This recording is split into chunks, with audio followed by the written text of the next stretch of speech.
பயில்வான்றாங்க அந்த voice. Okay. என்னை வாழ வைத்துக் கொண்டிருக்கிற யூடியூப் ரசிகர்களுக்கு நெஞ்சார்ந்த வணக்கம்.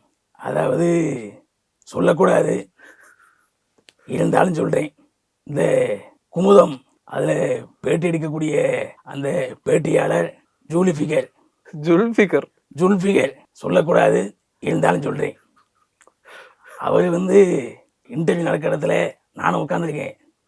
ஆனால் அவர் என்கிட்ட பேசவே இல்லை.